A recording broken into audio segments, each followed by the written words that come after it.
ಭಾವನೆಗಳನ್ನು ಅರ್ಥ ಮಾಡಿಕೊಳ್ಳಲು ಪದಗಳ ಅಗತ್ಯವಿದೆ. ಸಂಬಂಧವನ್ನು ಕಾಪಾಡಿಕೊಳ್ಳಲು ನಂಬಿಕೆಯ ಅಗತ್ಯವಿದೆ. ಹಣದ ಬಲದಿಂದ ಮೇಲಕ್ಕೆ ಬಂದವರು ಹಣ ಇರುವ ಶ್ರೀಮಂತರಿಗೆ ಮಾತ್ರ ಬೆಲೆ ಕೊಡ್ತಾರೆ. ಒಳ್ಳೆಯ ಗುಣ ಮತ್ತು ಕಷ್ಟಪಟ್ಟು ಮೇಲೆ ಬಂದವರು ಕಷ್ಟಪಡುವ ಪ್ರತಿ ಮನುಷ್ಯನಿಗೂ ಬೆಲೆ ಕೊಡ್ತಾರೆ.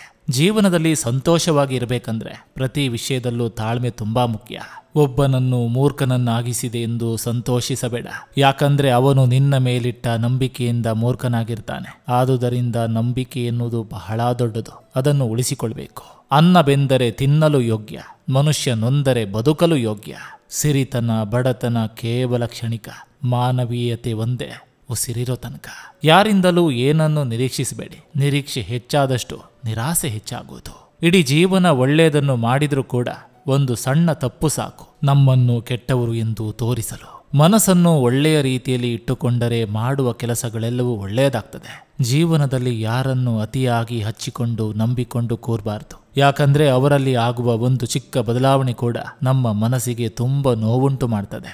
ನೆನಪಿಟ್ಕೊಳ್ಳಿ, ತಪ್ಪು ಮಾಡಿದ ವ್ಯಕ್ತಿ ಜಾಸ್ತಿ ವಾದ ಮಾಡ್ತಾನೆ. ತಪ್ಪೇ ಮಾಡದ ವ್ಯಕ್ತಿ ಮೌನಕ್ಕೆ ಶರಣಾಗ್ತಾನೆ. ದಾನ ಮಾಡಿದ್ರೆ ಹಣ ಹೋಗ್ತದೆ, ಲಕ್ಷ್ಮಿ ಹೋಗೋದಿಲ್ಲ. ಗಡಿಯಾರ ಕೆಟ್ಟರೆ ಗಡಿಯಾರ ನಿಲ್ತದೆ, ಸಮಯ ನಿಲ್ಲೋದಿಲ್ಲ. ಅಸತ್ಯವನ್ನು ಮುಚ್ಚಿಕೊಳ್ಳುವುದರಿಂದ ಅಸತ್ಯ ಮುಚ್ಚುತ್ತದೆ, ಆದರೆ ಸತ್ಯ ಮುಚ್ಚೋದಿಲ್ಲ. ಸತ್ಯವನ್ನು ಹೇಳುವ ಅಭ್ಯಾಸ ಆರಂಭದಲ್ಲಿ ಕಷ್ಟವೆನಿಸಿದರೂ ಅದು ಶಾಶ್ವತವಾಗಿ ಜೀವನವನ್ನು ಸುಲಭಗೊಳಿಸುತ್ತದೆ. ನಾವು ಇತರರ ಜೀವನಕ್ಕೆ ಬೆಳಕಾದಾಗ ಅದು ನಮ್ಮ ಜೀವನವನ್ನು ಸಹ ಅದಾಗೆ ಬೆಳಗಿಸ್ತದೆ. ಮನಸ್ಸಿನಲ್ಲಿ ಪ್ರೀತಿ, ಮಾತಿನಲ್ಲಿ ಮಾಧುರ್ಯ ಮತ್ತು ಮುಖದಲ್ಲಿ ನಗು ಇವು ಜೀವನದ ಎಲ್ಲ ಕಷ್ಟಗಳನ್ನು ನಿಭಾಯಿಸುವ ಸೂತ್ರವಾಗಿವೆ. ಶಾಂತ ಮನಸ್ಸಿನಿಂದ ತೆಗೆದುಕೊಳ್ಳುವ ಪ್ರತಿಯೊಂದು ನಿರ್ಧಾರವು ನಮಗೆ ಸರಿಯಾದ ಫಲಿತಾಂಶವನ್ನು ನೀಡ್ತದೆ. ಮೊದಲು ನಿನ್ನ ಬಗ್ಗೆ ನೀನು ಯೋಚಿಸು. ಯಾಕಂದ್ರೆ ಬೇರೆಯವರು ನಿನ್ನ ಬಗ್ಗೆ ಎಂದಿಗೂ ಯೋಚಿಸೋದಿಲ್ಲ. ನೆನಪಿರ್ಲಿ, ಯಾರು ಸಮಯ ಸಾಧಕರಾಗಿ ಒಬ್ಬ ವ್ಯಕ್ತಿಯನ್ನು ಮೋಸ ಮಾಡ್ತಾರೋ ಅವರ ಮೋಸಕ್ಕೆ ಸಮಯವೇ ಒಂದು ದಿನ ಅವರಿಗೆ ತಕ್ಕ ಪಾಠ ಕಲಿಸ್ತದೆ. ಬದಲಾಗುತ್ತಿರುವ ಈ ಪ್ರಪಂಚದಲ್ಲಿ ಯಾವತ್ತೂ ಬದಲಾಗದೇ ಇರೋದು ಅಂದ್ರೆ ಅದು ತಾಯಿ ಮಾತ್ರ. ಮನಸ್ತಾಪ ಬಂದಾಗ ಅಹಂಕಾರವನ್ನ ಮುರಿಯಬೇಕೇ ಹೊರತು ಸಂಬಂಧವನ್ನಲ್ಲ. 4 ಜನ ನೋಡ್ತಾರೆ ಅಂತ ಬದುಕಬೇಡ. ನಿನ್ನ ಬಿಟ್ಟು ಹೋದ 4 ಜನ ತಿರುಗಿ ನೋಡುವಂತೆ ಬದುಕು. ದೂರ ತಳ್ಳುವ ಜಾಗಕ್ಕೆ ಹತ್ತಿರವಾಗಲು ಹೋಗಬೇಡಿ. ನೀವು ಮತ್ತಷ್ಟು ಕೆಳಗೆ ಹೋಗ್ತೀರಿ.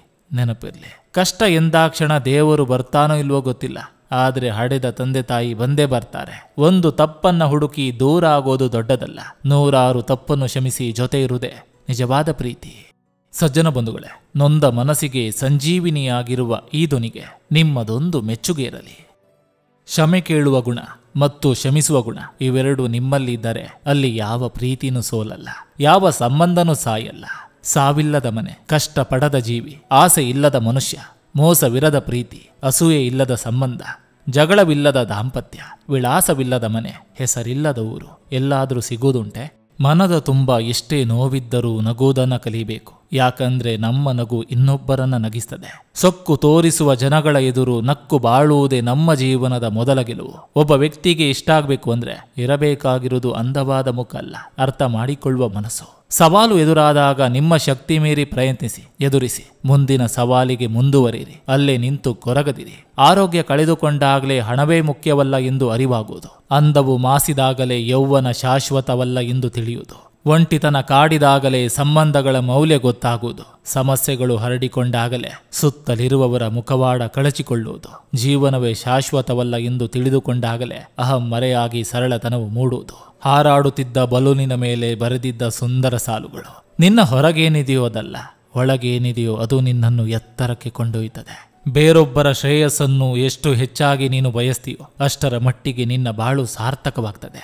ಜೀವನವು ನಾವು ಆರ್ಡರ್ ಮಾಡಿದ್ದನ್ನು ತಂದುಕೊಡುವ ಹೋಟೆಲ್ ಅಲ್ಲ, ದೇವಸ್ಥಾನದ ಪ್ರಸಾದದಂತೆ ಸಿಕ್ಕಷ್ಟೇ ಸವಿಬೇಕು. ಅತ್ತರೆ ನಾಟಕ ಆಡ್ತೀವಿ ಅಂತಾರೆ, ನಕ್ಕರೆ ನೋವೇ ಇಲ್ಲ ಅಂತಾರೆ, ಮೌನವಾಗಿದ್ರೆ ತಪ್ಪು ಒಪ್ಪಿಕೊಂಡಿದ್ದೀವಿ ಅಂತಾರೆ, ಮಾತಾಡಿದ್ರೆ ಕೆಟ್ಟವರು ಅಂತಾರೆ, ಮಾತಾಡದಿದ್ದರೆ ಅಹಂಕಾರ ಅಂತಾರೆ, ಬದುಕಿದ್ದರೆ ಯಾವಾಗ ಸಾಯ್ತಾರೋ ಅಂತಾರೆ, ಸತ್ತರೆ ಅಯ್ಯೋ ಪಾಪ ಅಂತಾರೆ. ನೀವೇನೇ ಮಾಡಿ ಬಿಡಿ ಅನ್ನೋದಂತೂ ಅಂದೇ ಅಂತಾರೆ. ಅನ್ನುವವರನ್ನು ಅನ್ನಲು ಬಿಟ್ಟು ನಿನ್ನಿಷ್ಟದಂತೆ ಬದುಕು ನಡೆಸು.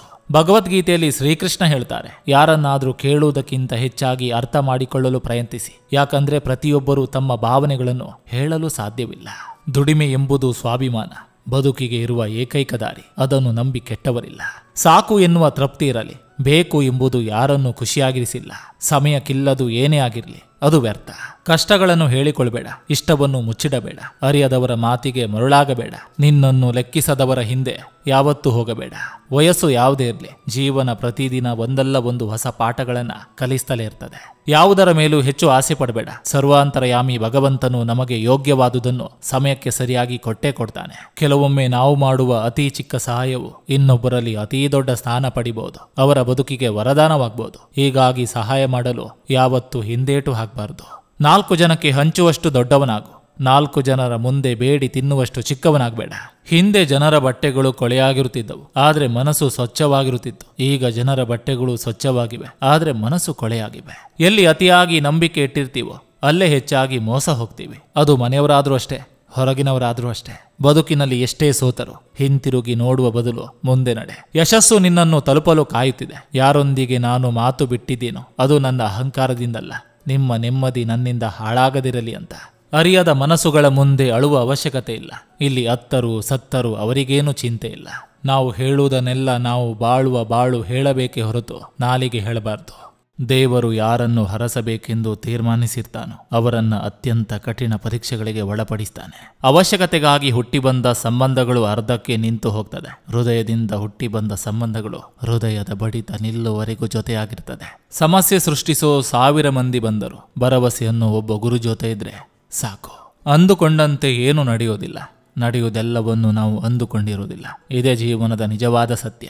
ಸೋತಾಗ ತಲೆ ಎತ್ತಿ ನಡೆಯೋ ಧೈರ್ಯ ಇರಬೇಕು, ಗೆದ್ದಾಗ ತಲೆ ತಗ್ಗಿಸಿ ನಡೆಯೋ ವಿನಯ ಇರಬೇಕು. ನಿಧಾನ ಆದ್ರೂ ಪರವಾಗಿಲ್ಲ, ಒಬ್ಬರ ಬಗ್ಗೆ ಪೂರ್ತಿ ತಿಳಿದು ಮಾತಾಡಿ. ನದಿಯಿಂದ ಪ್ರತಿಯೊಬ್ಬರೂ ನೀರನ್ನು ತೆಗೆದುಕೊಂಡು ಹೋದರೂ ಅದೇನು ಬತ್ತಿ ಹೋಗೋದಿಲ್ಲ, ಮೊದಲಿಗಿಂತ ರಭಸವಾಗಿ ಹರಿಯುತ್ತದೆ. ಬೇರೆಯವರಿಗೆ ಸಹಾಯ ಮಾಡೋದ್ರಿಂದ ನಾವೇನು ಖಾಲಿ ಆಗೋದಿಲ್ಲ, ಮೊದಲಿಗಿಂತ ಹೆಚ್ಚು ಬಲಿಷ್ಠರಾಗ್ತೇವೆ. ಕೋಪ ಪಡುವವರು ಮುನಿಸಿಕೊಳ್ಳುವವರು 2 ಇದ್ದವರು ನಿಮ್ಮ ಜೀವನದಲ್ಲಿ ಇದ್ದರೆ ಅವರನ್ನು ಯಾವುದೇ ಕಾರಣಕ್ಕೆ ದೂರ ಮಾಡಿಕೊಳ್ಬೇಡಿ. ಯಾಕಂದ್ರೆ ಅವರಿಗೆ ಪ್ರೀತಿಸುವುದನ್ನ ಬಿಟ್ರೆ ನಟಿಸೋದಕ್ಕೆ ಬರೋದಿಲ್ಲ.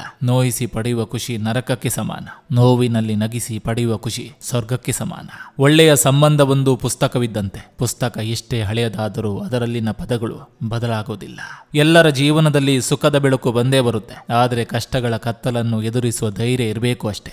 ಜೀವನದಲ್ಲಿ ಯಾರನ್ನಾದ್ರೂ ನಂಬು, ಅದಕ್ಕೂ ಮುಂಚೆ 10 ಸಲ ಯೋಚಿಸು. ಯಾಕಂದ್ರೆ ಕೆಲವೊಮ್ಮೆ ನಮ್ಮ ಸ್ವಂತ ಹಲ್ಲು ಕೂಡ ನಾಲಿಗೆಯನ್ನು ಕಚ್ಚಿಬಿಡುತ್ತೆ. ವಾದ ಪ್ರತಿವಾದದಿಂದ ಖಂಡಿತವಾಗಿಯೂ ಉತ್ತರ ಸಿಗೋದಿಲ್ಲ. ನಮ್ಮ ಒಂದು ಮೌನ 1000 ಪ್ರಶ್ನೆಗಳಿಗೆ ಉತ್ತರ ನೀಡುವುದು. ಯಾಕಂದ್ರೆ ಮೌನಕ್ಕಿರುವ ಬೆಲೆ ಮಾತಿಗಿಲ್ಲ. ಪ್ರತಿಫಲ ಅಪೇಕ್ಷಿಸದೆ ಮಾಡಿದ ಸಹಾಯ ಸುಮ್ಮನೆ ವ್ಯರ್ಥವಾಗುವುದಿಲ್ಲ, ಬದಲಿಗೆ ಭವಿಷ್ಯದಲ್ಲಿ ನಿರೀಕ್ಷೆಗೂ ಮೀರಿದ ಫಲ ಕೊಡ್ತದೆ. ಬದುಕು ಜಾಣನಿಗೆ ಕನಸು, ಮೂರ್ಖನಿಗೆ ಆಟ, ಶ್ರೀಮಂತನಿಗೆ ತಮಾಷೆ, ಬಡವನಿಗೆ ದುರಂತ.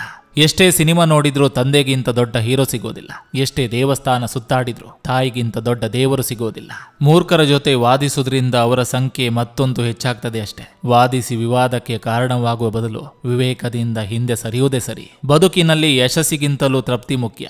ಯಶಸ್ಸನ್ನು ಬೇರೆಯವರು ಅಳಿತಾರೆ, ಸಮಾಧಾನ ತೃಪ್ತಿಯನ್ನು ನಮ್ಮ ಮನಸ್ಸು ಹೃದಯ ಅಳಿಯುತ್ತದೆ. ಈ ಜಗತ್ತು ಯಾವಾಗಲೂ ನಾವು ಹೇಳುವ ಸತ್ಯಕ್ಕಿಂತ ನಮ್ಮ ಕುರಿತು ಇತರರು ಹೇಳುವ ಸುಳ್ಳನ್ನೇ ನಂಬ್ತದೆ. ಹೊಟ್ಟೆ ತುಂಬಿದ ಶ್ರೀಮಂತ ಆಹಾರದಲ್ಲಿ ರುಚಿ ಹುಡುಕ್ತಾನೆ, ಹಸಿದ ಬಡವ ಆಹಾರವೇ ದೇವರು ಅಂತ ಭಾವಿಸ್ತಾನೆ. ಬದುಕಿನ ಕೊನೆಯವರೆಗೂ ನಮ್ಮನ್ನ ಕರೆದೊಯ್ಯುವುದು ಧೈರ್ಯವೇ ಹೊರತು ಅದೃಷ್ಟವಲ್ಲ. ಧೈರ್ಯಂ ಸರ್ವತ್ರ ಸಾಧನಂ. ಸಮಸ್ಯೆಗಳು ನಮ್ಮನ್ನು ಹಿಂಬಾಲಿಸಿದಾಗ ಕೆಲ ಕಾಲ ನಾವು ಮೌನವಾಗಿದ್ದು ಬಿಡುವುದು ಬಹಳ ಉತ್ತಮ. ಸಮಸ್ಯೆಗಳನ್ನೇ ಕಾಣದ ಜೀವವಿಲ್ಲ, ಹಾಗಂತ ಸಮಸ್ಯೆಗಳಿಗೆ ಹೆದರಿ ಮೂಲೆಯಲ್ಲಿ ಕೂರುವುದು ಯೋಗ್ಯವಲ್ಲ. ವ್ಯಕ್ತಿತ್ವವಿಲ್ಲದ ವ್ಯಕ್ತಿಗಳಿಂದ ದೂರ ಉಳಿದು ಏಕಾಂಗಿಯಾಗಿ ಸಮಸ್ಯೆಗಳಿಗೆ ಪರಿಹಾರ ಹುಡುಕಿಕೊಳ್ಳುವುದು ಬಹಳ ಉತ್ತಮ. ಸುಮ್ಮನೆ ಯಾವ ವ್ಯಕ್ತಿಯೂ ಮೌನಿಯಾಗಲ್ಲ. ಎದೆಯಲ್ಲಿ ಯಾರಿಗೂ ಹೇಳದ ನೋವಿದ್ದಾಗಲೇ ಆ ವ್ಯಕ್ತಿ ಮೌನಿ ಆಗೋದು. ಸಹನೆ ಮತ್ತು ಸೌಜನ್ಯ ಇವುಗಳಿಗೆ ವೆಚ್ಚವೇನೂ ಇಲ್ಲ, ಆದರೆ ಅವುಗಳಿಂದ ಎಲ್ಲವನ್ನ ಪಡಿಬಹುದು. ಯಾರನ್ನು ಬೇಕಾದರೂ ನಂಬಿ, ಆದರೆ ಇಬ್ಬರ ಕಡೆಯೂ ನಿಂತು ಊಸರವಳ್ಳಿ ತರ ಬಣ್ಣ ಬದಲಾಯಿಸಿ ಮಾತಾಡೋರನ್ನ ಯಾವತ್ತಿಗೂ ನಂಬೇಡಿ. ಯಾರು ನಮ್ಮ ಪರಿಸ್ಥಿತಿ ಮತ್ತು ಭಾವನೆಗಳನ್ನು ತಿಳಿದ ನಂತರವೂ ನಮ್ಮನ್ನು ನೋಯಿಸುವವರು ಅವರೆಂದಿಗೂ ನಮ್ಮವರಾಗಲು ಸಾಧ್ಯವಿಲ್ಲ. ಅಂಥವರಿಂದ ದೂರವಿರುವುದೇ ಒಳ್ಳೆಯದು. ಇನ್ನೊಬ್ಬರಿಗೆ ಸಮಾಧಾನ ಹೇಳುವುದು ಸುಲಭ, ಆದರೆ ನಮಗೆ ನಾವೇ ಸಮಾಧಾನ ಮಾಡಿಕೊಳ್ಳೋದು ತುಂಬಾ ಕಷ್ಟ. ಜೀವನದಲ್ಲಿ ನಮಗೆ ಅಂತ ಒಂದು ಜೀವ ಇರಬೇಕು, ಖುಷಿಯನ್ನ ಹೇಳಿಕೊಳ್ಳಲು, ನೋವನ್ನ ಹಂಚಿಕೊಳ್ಳಲು. ಮನುಷ್ಯನಿಗೆ ಗಾಳಿಯಂತೆ ಕೋಪ ಇರಬೇಕು, ಬೆಟ್ಟದಂತೆ ತಾಳ್ಮೆ ಇರಬೇಕು. ಜೀವನದಲ್ಲಿ ಕೊನೆಯಾಗಲು 2 ಕಾರಣಗಳಿವೆ. ಒಂದು ಕೆಟ್ಟವರ ಮೇಲೆ ನಂಬಿಕೆ ಇಡೋದು, ಇನ್ನೊಂದು ಒಳ್ಳೆಯವರ ಮೇಲೆ ಸಂಶಯ ಪಡೋದು. ನಿನ್ನನ್ನು ಯಾರೊಂದಿಗೂ ಹೋಲಿಸಿಕೊಳ್ಬೇಡ, ಯಾಕಂದ್ರೆ ನಿನಗೆ ಸರಿಸಾಟಿ ಈ ಜಗತ್ತಿನಲ್ಲಿ ಯಾರೂ ಇಲ್ಲ. ಗೊಂದಲಕ್ಕೊಳಗಾದ ಮನಸ್ಸು ಬೆಳಕಿನಲ್ಲಿಯೂ ಕಳೆದು ಹೋಗ್ತದೆ, ಆದರೆ ಶಾಂತ ಮನಸ್ಸು ಕತ್ತಲೆಯಲ್ಲಿಯೂ ತನ್ನ ದಾರಿಯನ್ನ ಕಂಡುಕೊಳ್ತದೆ. ಶಾಂತಿ ಮತ್ತು ಸಮಾಧಾನವೇ ಜೀವನದಲ್ಲಿ ಬಹಳ ದೊಡ್ಡ ಶ್ರೀಮಂತಿಕೆ. ಅರ್ಧ ಸಂಬಂಧಗಳು ತಪ್ಪು ತಿಳುವಳಿಕೆಯಿಂದ ಸತ್ತರೆ ಇನ್ನರ್ಧ ಅಹಂಕಾರದಿಂದ ಸಾಯ್ತವೆ. ಅಹಂಕಾರ ಸಂಪತ್ತು ಒಂದೇ ಕ್ಷಣದಲ್ಲಿ, ಸೌಂದರ್ಯ ಒಂದೇ ರೋಗದಲ್ಲಿ ಮತ್ತು ಗೌರವ ಒಂದೇ ತಪ್ಪಿನಲ್ಲಿ ನಾಶವಾಗ್ತದೆ. ಆದ್ದರಿಂದ ಈ 3 ವಸ್ತುಗಳ ಮೇಲೆ ಯಾವತ್ತಿಗೂ ಅಹಂಕಾರ ಪಡಬೇಡಿ. ಕರ್ಮ ಹೇಳ್ತದೆ, ನಿನ್ನವರು ಬದಲಾಗಿ ನಿನ್ನನ್ನು ಒಬ್ಬಂಟಿಯಾಗಿ ಬಿಟ್ಟು ಹೋದಾಗ ಒಬ್ಬನೇ ಬದುಕಲು ಸಿದ್ಧನಾಗಿರು. ಇವತ್ತಿಗೆ ನೀನು ಅವರಿಗೆ ಬೇಕಾಗಿದ್ದೀಯಾ, ನಾಳೆ ನೀನು ಅವರಿಗೆ ಬೇಡವಾಗಬಹುದು. ಇದೇ ನಿಜವಾದ ಜೀವನ. ಟೀಕೆಗಳಿಗೆ ನಮ್ಮ ಜೀವನ, ವ್ಯಕ್ತಿತ್ವ, ನಡವಳಿಕೆಗಳೇ ಉತ್ತರ ನೀಡಬೇಕೇ ಹೊರತು ಮಾತಿನಿಂದ ಹೇಳಿ ಪ್ರಯೋಜನವಿಲ್ಲ. ದುಃಖ ನಮ್ಮನ್ನು ಹಿಂತಿರುಗಿ ನೋಡುವಂತೆ ಮಾಡ್ತದೆ, ಆತಂಕವು ಸುತ್ತಲೂ ನೋಡುವಂತೆ ಮಾಡ್ತದೆ, ಆದರೆ ಭರವಸೆ ಮಾತ್ರ ಯಾವಾಗಲೂ ಮುಂದೆ ನೋಡುವಂತೆ ಮಾಡ್ತದೆ. ಚಳಿಗಾಲದಲ್ಲಿ ಯಾವ ಸೂರ್ಯನ ನಿರೀಕ್ಷೆ ಇರುತ್ತೋ ಅದೇ ಸೂರ್ಯನಿಗೆ ಬೇಸಿಗೆಗಾಲದಲ್ಲಿ ತಿರಸ್ಕಾರವೂ ಇರ್ತದೆ. ಹಾಗೆ ನಿಮಗೆ ಮೌಲ್ಯ ಸಿಗುವುದು ನಿಮ್ಮ ಅವಶ್ಯಕತೆ ಇದ್ದಾಗ ಮಾತ್ರ. ಸಮುದ್ರ ಎಲ್ಲರಿಗೂ ಒಂದೇ, ಆದರೆ ಈಜು ಬಂದವನಿಗೆ ಮುತ್ತುಗಳು ಸಿಗ್ತವೆ, ಬಲೆ ಹಾಕಲು ಬಂದವನಿಗೆ ಮೀನು ಸಿಗ್ತವೆ, ನಿಂತು ನೋಡುವವನ ಕಾಲು ಮಾತ್ರ ಒದ್ದೆ ಆಗ್ತವೆ. ಜೀವನ ಕೂಡ ಇಷ್ಟೇ, ಎಲ್ಲರಿಗೂ ಒಂದೇ ಜೀವನ, ಆದರೆ ಇಲ್ಲಿ ನಮ್ಮ ಪ್ರಯತ್ನ ಮಾತ್ರ ನಮ್ಮ ಬಲ ಆಗಿರ್ತದೆ. ಇನ್ನೊಬ್ಬರ ಭಾವನೆಯನ್ನು ಅರ್ಥ ಮಾಡಿಕೊಳ್ಳದ ವ್ಯಕ್ತಿಗೆ ತನ್ನ ತಪ್ಪಿನ ಅರಿವು ಎಂದೂ ಆಗೋದಿಲ್ಲ. ಪರಿಪೂರ್ಣ ಬದುಕಿಗಾಗಿ ಬೇಕಿರುವುದು ಪದವಿಗಳಲ್ಲ, ಪವಿತ್ರವಾದ ಮನಸ್ಸು, ಹೃದಯ ವೈಶಾಲ್ಯತೆ. ಎಷ್ಟೇ ಕಷ್ಟ ಬಂದರೂ ನಿನ್ನನ್ನು ನೀನೇ ಸಮಾಧಾನ ಮಾಡಿಕೊಳ್ಳುವುದನ್ನು ಕಲಿತ್ಕೋ. ನಿನ್ನ ಕಷ್ಟಗಳನ್ನು ನೋಡಿ ನಗುತ್ತಾರೆ ವಿನ ನಮ್ಮವರು ಎಂದು ಯಾರು ಹತ್ತಿರ ಕರೆದುಕೊಳ್ಳೋದಿಲ್ಲ. ಏಕಾಂಗಿಯ ಏಕಾಂತವೇ ಆನಂದ. ನನ್ನವರೆಂದು ಅರಿತು ಬೆರೆತ ನಂತರ ಬೇರೆಯಾದ ಮೇಲೆ ಕೊರಗುವುದಕ್ಕಿಂತ ಸಿಕ್ಕವರೆಲ್ಲರನ್ನೂ ಪರಿಚಯದವರಷ್ಟೇ ಎಂದು ಭಾವಿಸೋದು ಉತ್ತಮ. ಬದುಕೆ ಶಾಶ್ವತವಲ್ಲದ ಮೇಲೆ ಇನ್ನು ಸ್ನೇಹ, ಪ್ರೀತಿ, ಸಂಬಂಧಗಳು ಹೇಗೆ ಶಾಶ್ವತವಾಗಿರ್ತವೆ ಅಲ್ವೇ? ಈ ತಾತ್ಕಾಲಿಕ ಜಗತ್ತಿನಲ್ಲಿ ನಮಗಾಗಿ ಬದುಕಬೇಕು, ನಮ್ಮ ತನವನ್ನ ಸವಿಯಬೇಕು, ಅದೇ ಶ್ರೇಷ್ಠ. ವಸ್ತುವಿನ ಬೆಲೆ ಕೊಳ್ಳುವುದಕ್ಕೆ ಮುಂಚೆ ತಿಳಿದುಕೊಳ್ತೇವೆ, ಮನುಷ್ಯನ ಬೆಲೆ ಕಳೆದುಕೊಂಡ ನಂತರ ತಿಳಿದುಕೊಳ್ತೇವೆ. ಮಣ್ಣಲ್ಲಿ ಮಣ್ಣಾಗೂ ಪರವಾಗಿಲ್ಲ, ಆದರೆ ಕೆಟ್ಟವರಲ್ಲಿ ನೀನು ಒಬ್ಬನಾಗಬೇಡ.